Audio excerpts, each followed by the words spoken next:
大家好，我是李灿，今天咱们就聊一聊为什么中国人不喜欢以美籍华裔为主角的电影啊。最近有部电影特别火，就是《瞬息全宇宙》啊，杨紫琼主演的。很多人甚至都说这部电影应该是本年度最佳电影之一啊。带着这样的这个期待好奇心啊，我去看了一下这部电影，结果看到20几分钟的时候，我完全看不下去了，我把电影关掉了。上一部让我产生这种反应的电影还是《青春变形记》，也是一部以华裔为主角的电影，动画电影。为什么他们都让我看不下去呢？他们有没有相同的特质呢？当然有了，他们都是以华裔为主角的电影，而且不只是我本人嘛，其实很多中国人也不喜欢这一类型的电影啊。其实关于华裔为主角电影，之前还有一部《上汽》。有中国人曾经说过，就是上汽、瞬息全宇宙，还有这个青春变形记三部电影，其实是同一个剧本拍出三部电影，就是他们的内核都是一样的，都是关于家庭、父母、孩子之间的冲突，对不对？大概是这样。这可能也是有一种偏见吧，好像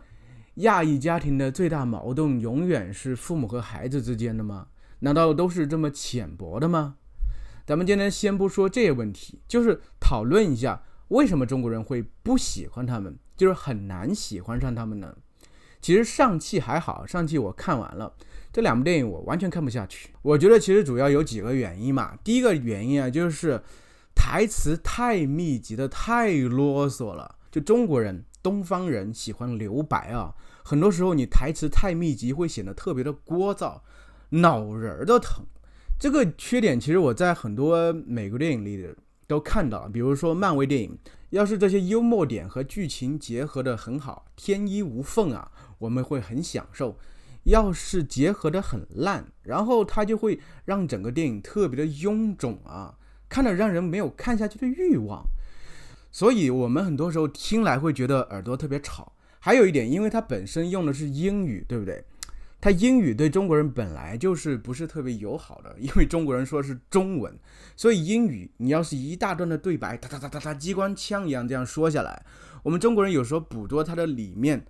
意思的能力肯定就会降低减弱呀，对不对？所以很多时候不是很理解。而且我觉得吧，就算在中国南方人和北方人这个幽默的展示点很多时候都不一样。有些时候北方人理解不了南方人的幽默，南方人也理解不了北方人的幽默，何况是外国。所以虽然说他们看起来像是中国人，但是他们的点，他们的幽默点，他们的一些槽点啊，都是纯外国的，纯美式的，所以我们中国人很难理解不了，自然很难产生这个共情，自然很难带入这个故事里头进去。通过这一点，咱们说一下第二点，其实就是因为美籍华人他生活在国外，虽然他们脸长得和中国人特别像，但是他们的生活环境是完全不一样的，所以在电影里展现出的很多场景啊，一些生活的方式啊，就在我们中国人看来特别的陌生啊。但假如我们是纯粹看另外一个国家的电影，美国、日本、欧洲的等等，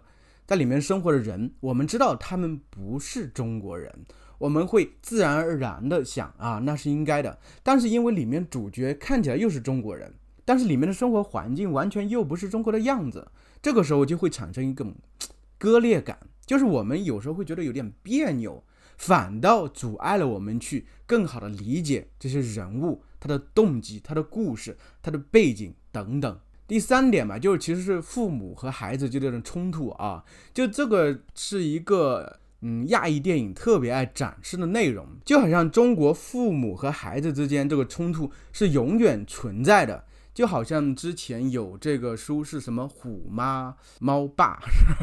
就妈妈好像特别严格，所以妈妈和孩子间的冲突特别多，然后好像所有亚裔的这些孩子都受到了压抑，就好像在中国传统文化下生长起来，这些孩子都是受到压抑的，他们各个方面都受到压抑。就像在这个瞬息全宇宙里头，他的性取向受到了压抑，每个电影里展现的侧面都是不一样的，但是总有一些方面受到了压制，受到了不公正的待遇，这个时候孩子就需要反抗，对不对？所以这几乎是一个永恒的主题啊。所以很多人为什么说这3部电影《上汽瞬息全宇宙》和《青春变形记》啊，就是同一个剧本拍了3部电影，因为它的主题内核都一样。但是说实话，这个内核它展现的挺程式化，挺肤浅的，并没有深入到真正核心的部分。然后最后都带来了和解，就是必须有一个大团圆式的结局，这让人感觉是很不舒适的。就因为你前面塑造的东西，感觉好像是完全没法疏解这种东西。